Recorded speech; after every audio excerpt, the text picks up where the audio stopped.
ಸಂಸತ್ನಲ್ಲಿ smoke bomb ದಾಳಿ ಮಾಡಿದಂತಹ ಪ್ರಕರಣಕ್ಕೆ ಸಂಬಂಧಪಟ್ಟಂತೆ ಒಂದಿಷ್ಟು ಬೆಳವಣಿಗೆಗಳು ಅಚ್ಚರಿಯದಾಯಕವಾಗಿ ಕಾಣಿಸಿಕೊಳ್ಳುತ್ತಾ ಇದೆ.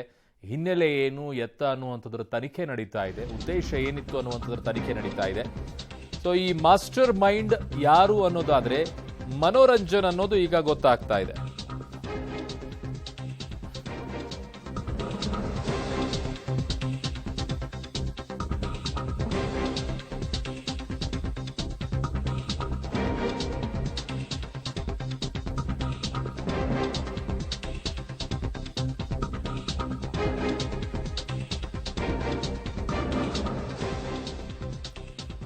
ಸಂಸತ್ನಲ್ಲಿ ಸ್ಮೋಕ್ ಬಾಂಬ್ ಪ್ರಕರಣದ master mind Manoranjan. Engineering dropout ಆಗಿದ್ದಾನೆ ಅವನು. ಬೆಂಗಳೂರಿನ ಬಿಐಟಿ ಕಾಲೇಜಿನ ಡ್ರಾಪ್ಔಟ್ ಸ್ಟೂಡೆಂಟ್ ಮನೋರಂಜನ್. ಇಂಜಿನಿಯರಿಂಗ್ ಯಾಕೆ ಡಿಸ್ಕಂಟಿನ್ಯೂ ಮಾಡಿದ ಅಂತ ಗೊತ್ತಿಲ್ವಂತೆ. ಸೊ ಯಾವ ಸಬ್ಜೆಕ್ಟ್ ಕೂಡ ಸರಿಯಾಗಿ ವ್ಯಾಸಂಗ ಮಾಡಿಲ್ಲ ಅಂತಿದ್ದಾರೆ. ಪಬ್ಲಿಕ್ ಟಿವಿಗೆ ಬಿಐಟಿ ಕಾಲೇಜಿನ ಪ್ರಿನ್ಸಿಪಾಲರಾಗಿರುವಂತಹ ಅಶ್ವಥ್ ಅವರು ಹೇಳಿಕೆಯನ್ನ ಕೊಟ್ಟಿದ್ದಾರೆ. ವಿ ಪುರಂನಲ್ಲಿ ಬೆಂಗಳೂರಿನ ಇನ್ಸ್ಟಿಟ್ಯೂಟ್ ಆಫ್ ಟೆಕ್ನಾಲಜಿ ಕಾಲೇಜ್ ಇರೋದು, ಬಿಐಟಿ ಇಂಜಿನಿಯರಿಂಗ್ ಕಾಲೇಜ್. ಸೊ ಈ ಕಾಲೇಜಿನಲ್ಲಿ ಅವನು ವಿದ್ಯಾಭ್ಯಾಸ ಮಾಡಿದ್ದಾನೆ. ಬಟ್ ಇಂಜಿನಿಯರಿಂಗ್ ಡ್ರಾಪ್ಔಟ್ ಯಾಕೆ ಡಿಸ್ಕಂಟಿನ್ಯೂ ಮಾಡ್ದ ಗೊತ್ತಿಲ್ಲ ಅನ್ನುವಂಥದ್ದನ್ನು ಅಲ್ಲಿರುವಂಥ ಪ್ರಿನ್ಸಿಪಾಲ್ ಅಶ್ವಥ್ ಅವರು ಹೇಳಿದ್ದಾರೆ. ಬೆಂಗಳೂರಿನ ಬಿಐಟಿ ಕಾಲೇಜಿನ ಡ್ರಾಪ್ಔಟ್ ಸ್ಟೂಡೆಂಟ್ ಈ ಮನೋರಂಜನ್ ಇಂಜಿನಿಯರಿಂಗ್ ಯಾಕೆ ಡಿಸ್ಕಂಟಿನ್ಯೂ ಮಾಡಿದ ಅನ್ನೋದನ್ನು ಗೊತ್ತಿಲ್ಲ ಅಂತೇಳಿ ಅಲ್ಲಿರುವಂಥ ಪ್ರಿನ್ಸಿಪಾಲ್ ಅಶ್ವಥ್ ಅವರು ಹೇಳ್ತಾ ಇದ್ರು. ಈಗ 2008ರಲ್ಲಿ ಅವನು ಅಡ್ಮಿಷನ್ ತೆಗೆದುಕೊಂಡಿರ್ತಾನೆ. ಫಸ್ಟ್ ಇಯರ್ ಪೂರ್ತಿಯಾಗಿ ಪಾಸ್ ಆಗಿದ್ದಾನೆ ಅಂತ ಹೇಳ್ತಾ ಇದ್ರು, ಫಸ್ಟ್ ಸೆಮಿಸ್ಟರ್ ಮೋಸ್ಟ್ಲಿ. ಅದಾದ ನಂತರ ಇವನು ಡಿಸ್ಕಂಟಿನ್ಯೂ ಆಗಿದ್ದಾನೆ ಅಂತ ಹೇಳಿ. ಸೊ ಅದಾದ ನಂತರ 2ನೇ ವರ್ಷದಿಂದ ಓದೋದ್ರ ಬಗ್ಗೆ ಇಂಟ್ರೆಸ್ಟ್ ಇರಲಿಲ್ಲ ಅಂತೇಳಿ. ಸೊ ಹಾಗಾಗಿ 2ನೇ ವರ್ಷಕ್ಕೆ ಏನಾಯ್ತು ಇವನಿಗೆ, ಯಾವ ನಂಟು ಬೆಳೀತು? 2008 ಅಂದರೆ 9ರಲ್ಲಿ ಅವನಿಗೆ ಅಲ್ಲಿಂದ ಡ್ರಾಪ್ಔಟ್ ಆಗ್ತಾನೆ.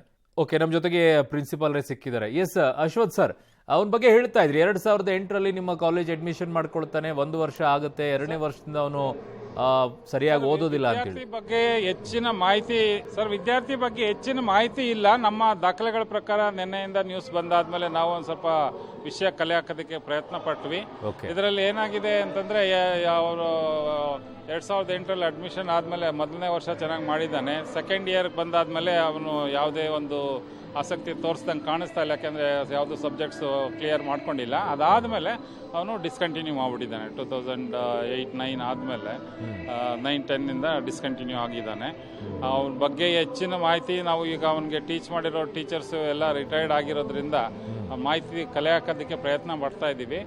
ಬಟ್ ಈ ಥರದ ವಿಷಯಗಳು ಕೇಳಿದಾಗ ಅವನು ಯಾವುದೇ ಕಾಲೇಜ್ ವಿದ್ಯಾರ್ಥಿ ಆಗಿರ್ಬೋದು, BIT ಇರ್ಬೋದು, ಅಥವಾ ಇನ್ನೊಂದು ಯಾವುದೇ ಕಾಲೇಜ್ ಆಗಿರ್ಬೋದು, ಎಲ್ಲೋ ಒಂದು ಕಡೆ ನಮ್ಮ ಯುವಕರು ನ್ಯಾಷನಲ್ ಬಿಲ್ಡಿಂಗಿಗೆ ಪ್ರಯತ್ನ ಮಾಡಬೇಕು ಅನ್ನೋದ್ರ ಬಗ್ಗೆ ಯೋಚನೆ ಮಾಡಿ ನಾವೆಲ್ಲ ಒಂದು ಎಜುಕೇಷನ್ ಕಟ್ಟು ಕಳಿಸ್ತೀವಿ. ಅವರು ಈ ಥರ ಕಾರ್ಯಗಳಲ್ಲಿ ಭಾಗಿಯಾದರೆ ಮನಸ್ಸಿಗೆ ತುಂಬ ಬೇಸರ ಆಗುತ್ತೆ, ಆಘಾತ ಆಗುತ್ತೆ. ಈ ಥರ ಘಟನೆಗಳು ಆಗದಂಗೆ ನೋಡ್ಕೊಳ್ಳೋದು ನಮ್ಮೆಲ್ಲರ, ಯಾವುದೇ ಸಂಸ್ಥೆ ಆಗಿರ್ಬೋದು, ಸಮಾಜದ ಒಟ್ಟಾರೆ ಜವಾಬ್ದಾರಿ ಆಗಿರುತ್ತೆ.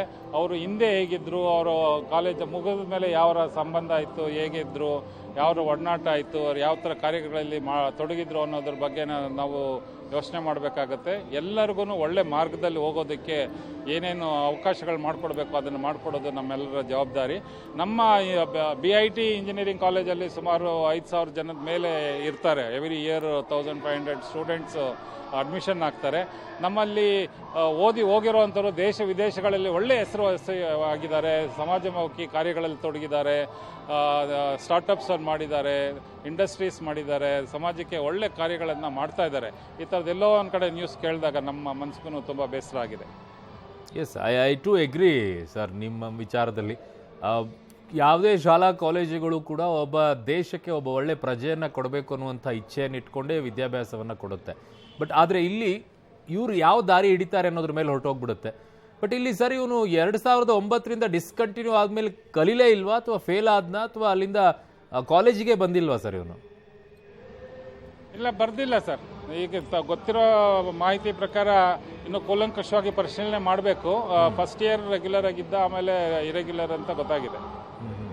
ಸೊ ಆಮೇಲಿಂದ ಕಾಲೇಜಿಗೆ ಬಂದಿಲ್ಲ ಇವನು? ಕಾಲೇಜಿಗೆ ಬಂದಿಲ್ಲ ಸರ್.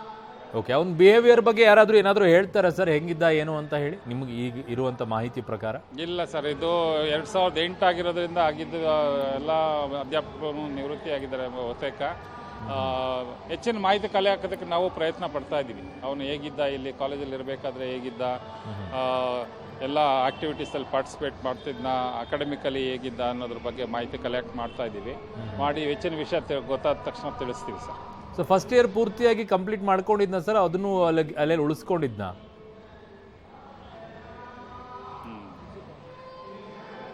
ಹೌದು, ಫಸ್ಟ್ ಇಯರ್ ಉಳಿಸ್ಕೊಂಡಿದ್ನ ಸರ್, ಬ್ಯಾಕಪ್ ಉಳ್ಕೊಂಡಿದ್ವಾ ಇಲ್ಲ ಇಷ್ಟು ಪಾಸ್ ಆಗಿದ್ನ ಸರ್? ಇಲ್ಲ, ಫಸ್ಟ್ ಇಯರ್ದೆಲ್ಲ ಕ್ಲಿಯರ್ ಆಗಿದೆ. ಫಸ್ಟ್ ಇಯರ್ ಎಲ್ಲ ಕ್ಲಿಯರ್ ಮಾಡ್ಕೊಂಡಿದ್ದ. ಕ್ಲಿಯರ್ ಆಗಿದೆ. ಫಸ್ಟ್ ಇಯರ್ ಕ್ಲಿಯರ್ ಮಾಡ್ಕೊಂಡಿದ್ದೆ, ಆಮೇಲೆ ಡಿಸ್ಕಂಟಿನ್ಯೂ ಆಗಿದೆ. ಬಟ್ ಸಾಮಾನ್ಯವಾಗಿ ಸರ್ ಇತಿ ಡಿಸ್ಕಂಟಿನ್ಯೂ ಮಾಡ್ಕೊಂಡ್ಮೇಲೂ ಕೂಡ SLC PUC ಇದೆಲ್ಲ ಸರ್ಟಿಫಿಕೇಟ್ಸ್ಗಳು ಕಾಲೇಜ್ ಕಡೆನೇ ಇರ್ತವೆ ಇಂಜಿನಿಯರಿಂಗ್ ಕಾಲೇಜ್ಗಳಲ್ಲಿ. ಅವುಗಳನ್ನು ಮಾರ್ಕ್ಸ್ ಕಾರ್ಡ್ಗಳನ್ನು ಕೂಡ ಇಸ್ಕೊಳ್ಳೋಕೆ ಇವನೇನು ಬರಲಿಲ್ವಾ ಸರ್? ಅದನ್ನೆಲ್ಲ ಈಗ ಚೆಕ್ ಮಾಡಬೇಕು. ಡಿಸ್ಕಂಟಿನ್ಯೂ ಮಾಡಿದ್ಮೇಲೆ ನಾರ್ಮಲಾಗಿ ಎಲ್ಲ ತೊಗೊಂಡೋಗ್ತಾರೆ. ಒಂದು ತೊಗೊಂಡೋಗಿದ್ದಾನ ಇಲ್ವಾ ಅಂತ ಎಲ್ಲ ಈಗ ತುಂಬ ಹಳೇದಾಗಿರೋದ್ರಿಂದ ಕಡತಗಳನ್ನೆಲ್ಲ ಪರಿಶೀಲನೆ ಮಾಡಿ ಚೆಕ್ ಮಾಡ್ತೀವಿ sir. Okay, right sir. Thank you so much sir. ನಿಮ್ಮ